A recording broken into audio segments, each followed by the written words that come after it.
Most entrepreneurs believe that success is about having the best product, the biggest budget, or the most aggressive advertising. But what if I told you that none of that matters if you violate the fundamental laws of marketing, laws that are as unforgiving as gravity? Consider this. Why did McDonald's succeed while countless burger joints faded into obscurity? Why is Tesla the face of electric vehicles, despite legacy automakers having more resources, factories, and decades of experience?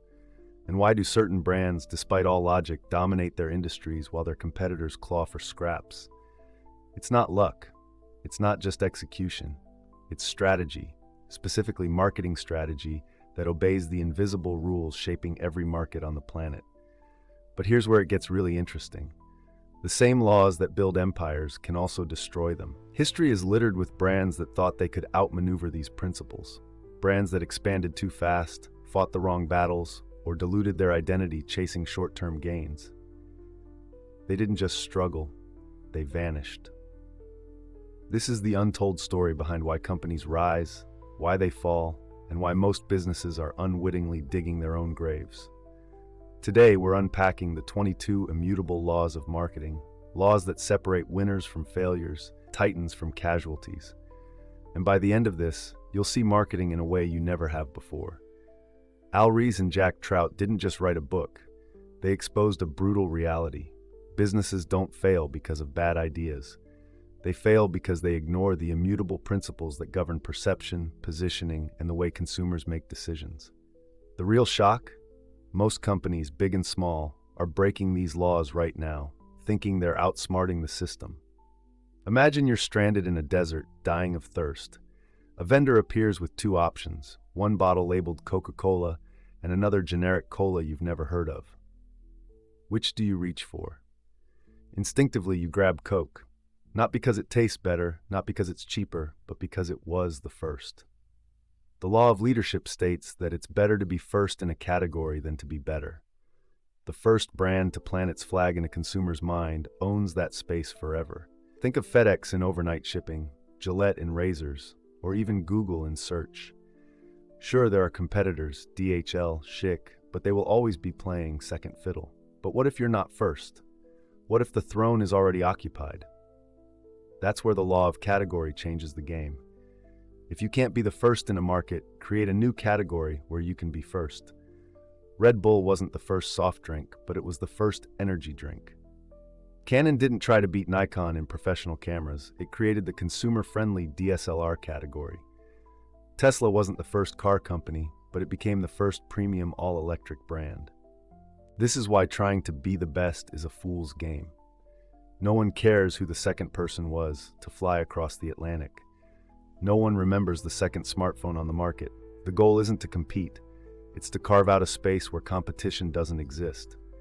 Because when you define the category, you define the rules. And when you define the rules, you win before the game even begins. Picture a battlefield. Two armies stand at the ready, each armed with superior weapons, brilliant strategy, and endless resources. But in the end, victory doesn't belong to the side with the biggest guns. It belongs to the one that wins the hearts and minds of the people. Marketing is no different. The law of the mind states that being first in the market means nothing if you're not first in the consumer's mind. IBM made the first personal computers, yet most people associate PCs with Microsoft. Facebook wasn't the first social network, but when people think of social media, they think of Facebook. Being first to launch is irrelevant if you don't seize the mind share that matters. And that's where the law of perception comes in. The truth is, there's no such thing as the best product. There's only what people believe is the best. You might think you're choosing Nike because it makes the highest quality sneakers, but what if I told you that Adidas, Puma, or New Balance could match them in performance? Doesn't matter. Nike owns victory, determination, and athletic excellence in your mind. Their shoes aren't better, they just feel better. People don't buy products, they buy perceptions. That's why Volvo is synonymous with safety, even though today many cars are just as safe. That's why Rolex dominates luxury watches, even though countless brands make timepieces just as exquisite.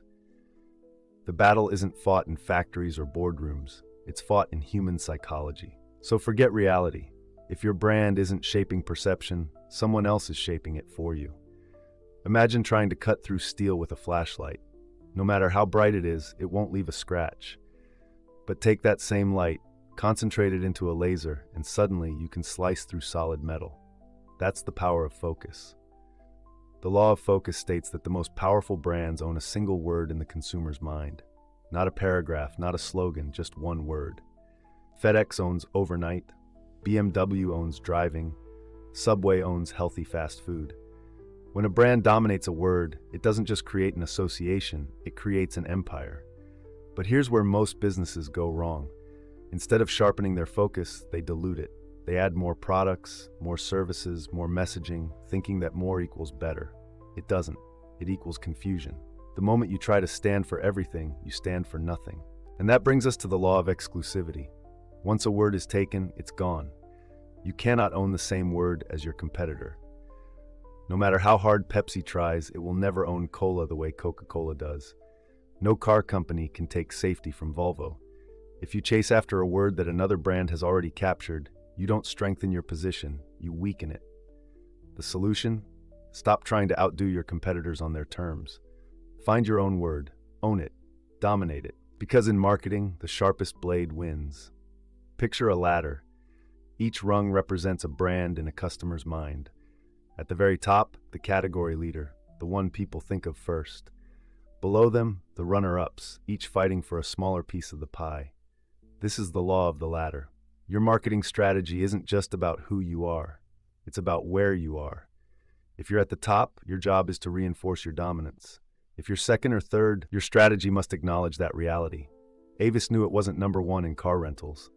Instead of pretending, it leaned into its position with the famous slogan, "We're number two, so we try harder." That honesty resonated, and customers rewarded them for it. But here's where things get interesting. Over time, the law of duality kicks in. While markets may start with many players, they almost always boil down to a two-horse race. Coke versus Pepsi, Visa versus MasterCard, Nike versus Adidas. The battlefield may seem crowded, but in the end, it's a war between titans. And if you're not in the top two, you need to think differently. Find an unclaimed position and own it. Become the alternative, not the copycat. Because in every industry, the fight for dominance may start with many, but it always ends with two. The question is, will you be one of them? Imagine a master swordsman. With one perfectly honed blade, he can cut through anything.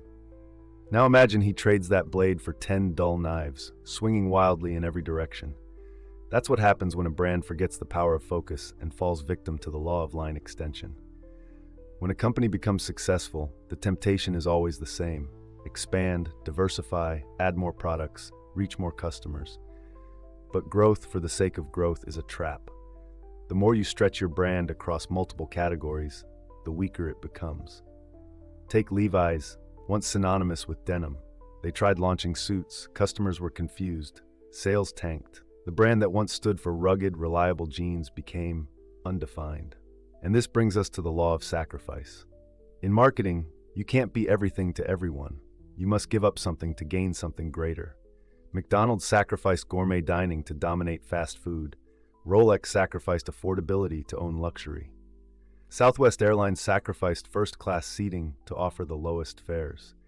Winners don't chase every opportunity, they double down on one. But most brands don't have the discipline to do this. They chase trends, they clutter their product lines, they dilute their messaging, and in the process, they lose what made them great in the first place. Success in marketing isn't about expansion, it's about subtraction, because the brands that win aren't the ones that do the most. They're the ones that do the least, but do it better than anyone else. Imagine walking into a job interview. One candidate brags about being the smartest, the hardest worker, the absolute best. The other admits, I have weaknesses, but here's why I'm still the right choice. Who do you trust more? That's the law of candor. In marketing, honesty isn't weakness, it's power. Most brands make the same mistake.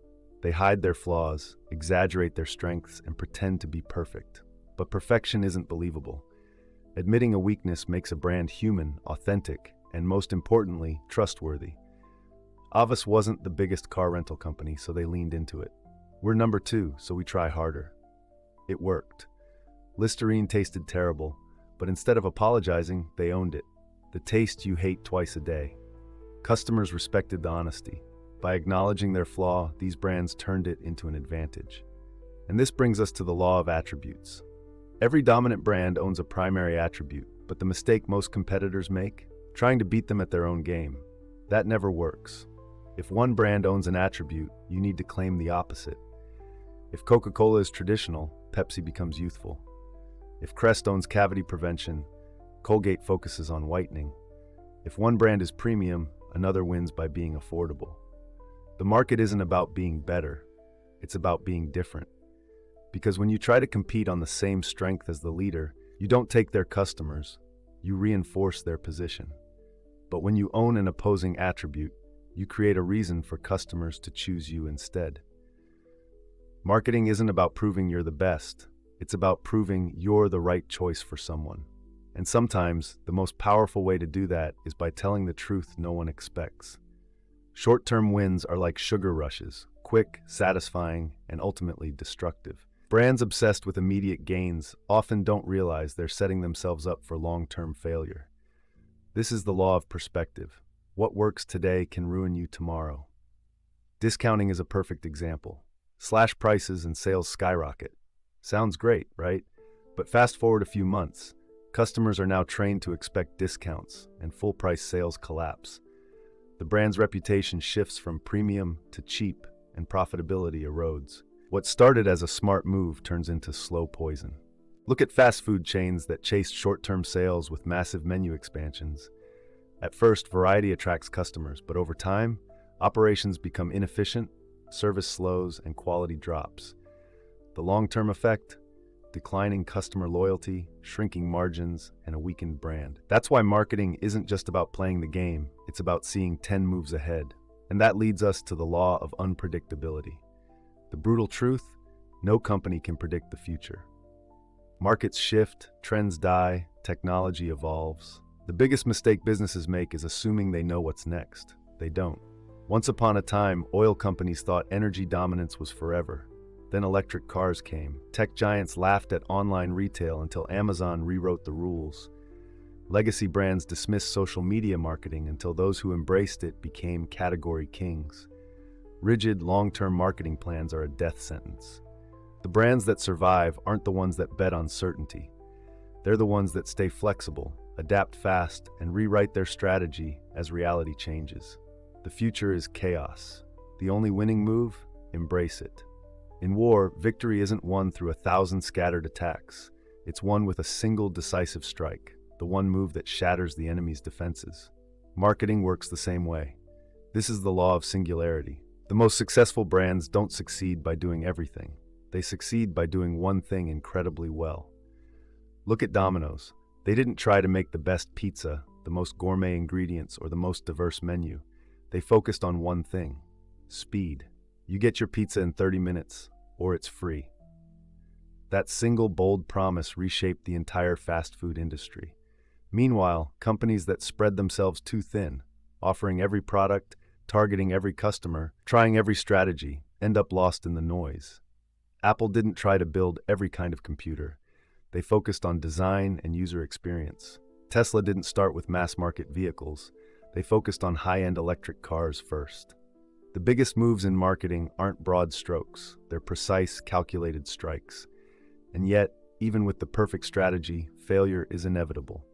That's where the law of failure comes in. Most companies refuse to admit when something isn't working. They double down, burn cash, and drag out the inevitable.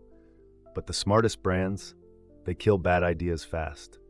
Look at major companies that have scrapped entire product lines, exited markets, or pivoted their entire business model when reality hit. Amazon killed its Fire Phone when it flopped.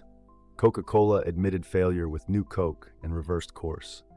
The key lesson? Failure isn't the problem, denying failure is. In business, you don't win by avoiding mistakes.